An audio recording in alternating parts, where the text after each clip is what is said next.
here is part 2 of the 12th Conference on National Scenic and Historic Trails, featuring guest speakers Steve Dudley and Mike Dawson. Thanks for tuning in.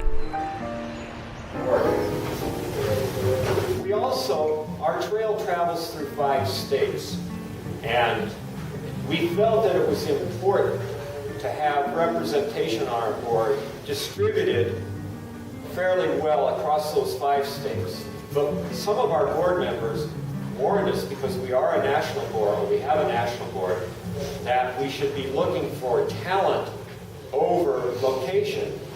And so we not only included the distribution of the 5 states, but we included an at-large category to allow board members to come on from outside of the 5 states. And the reason that this is important is that we will monitor the distribution on this matrix to tell us how balanced is our board at any point in time. So if you look at this, I think you can draw some conclusions quite quickly about the status of our board. Where, for example, are we strong? Colorado. In fact, we are known in the 5 states, 5 trail states, as being Colorado-centric. And that is working against us as much as for us. Okay? Montana, for example, feels disenfranchised with our organization. And rightfully so, because in fact they are. So now we know we have our working assignment right here. When I say we, I and the board, we know our job. And I've been spending the last month, I've been on the road all but 4 days, and I will be on the road all but 4 days through the middle of September. Even after this conference, I won't be going home for the next 2.5 weeks. So I'm on the road in these targeted states, following up on leads, networking, looking for board members. And I'll tell you a little bit about the networking later on. Each of you need to develop then your own matrix. And it should have some reflection on the things, the qualities that come out of your vision and your strategy. I wanted to show you an example of how we indicate to a prospective board member and to our own current board members who we're looking for by giving you excerpts from our application form itself. And I'm sorry that this didn't print out as well as it could have. I hope you can read it. But I want to draw your attention to the advocacy one here, which was one of our stated competencies. And we state right up front to a prospective board member or to a current board member that is recruiting someone, we're going to ask the prospective board member, what are your community connections? In what ways would you advocate for the Continental Divide Trail Alliance? So we're going to say that right up front. So there are no surprises after a person comes on the board. Likewise, we've included a statement of fundraising up on the top.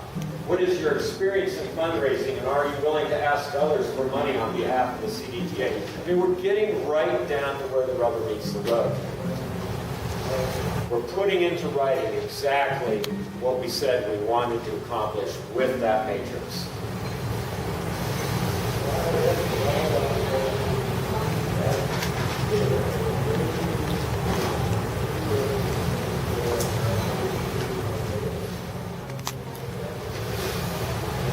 From that matrix, then the next issue we had to address was, how do we maintain engagement of board members?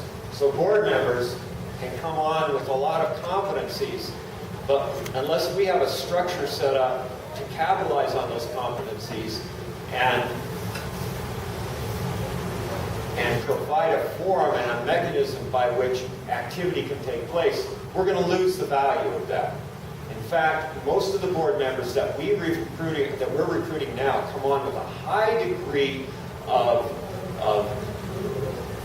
motivation, but they want to make a difference right now. They don't want to sit around in meetings like we have here twice a year at the partnership to talk about general board and old minutes and new minutes and Robert's Rules of Orders. They want to get out there and make a difference.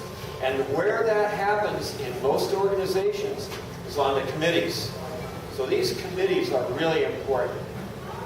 And these are the 5 key committees on our board.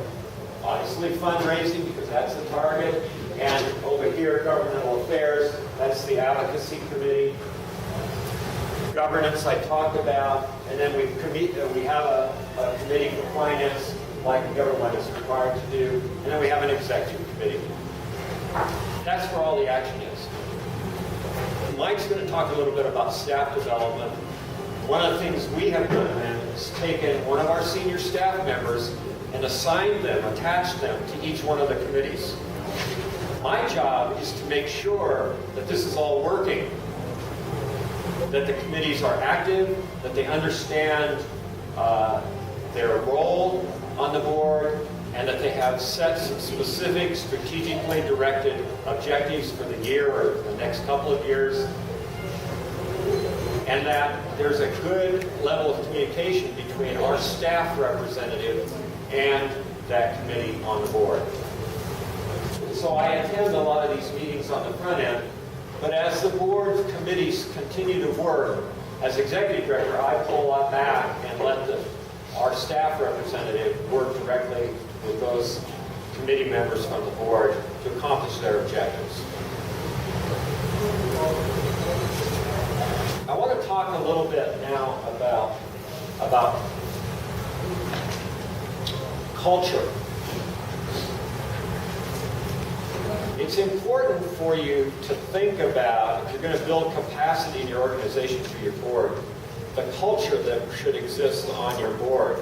And there is no really right answer, but in terms of the world of culture, there are basically 2 tracks. One track is called a managing culture.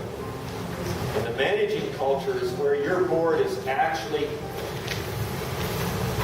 held responsible for carrying out the day-to-day functions of your organization. And a lot of small nonprofits start out with a managing board. Our organization started out that way, where the actual trail operations were being directed initially by the board and the executive director. As your organization grows or shifts, as ours has, you're going to see the reverberations of that culturally on your board. More and more, our organization had to shift from a trail constructing organization to a fundraising organization, to an advocacy organization, and to a project management organization where we were coordinating the efforts of many organizations on behalf of the trail. And as we made those practical shifts in how we operated, that shifted our board out of a management responsibility, which was more and more delegated to our staff, and more into a governance culture, a governance responsibility, where they would take a look at strategy, where they would take a look in, say, fundraising. They wouldn't actually be going out and doing the research, the follow-up on fundraising, but they would be opening the doors. They would be providing the connections that they bring when they come on our board. But we have a staff to do a lot of the staff work on fundraising.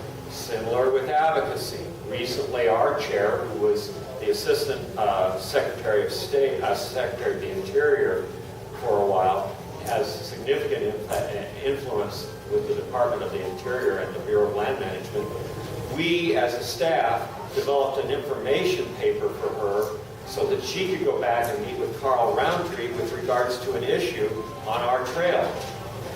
And that was the role of the board. The staff does a lot of the lifting for the board, and then the board, using their connections, makes those connections, either introduces me to the person or carries out the message that we need delivered on our behalf of our organization and the trail.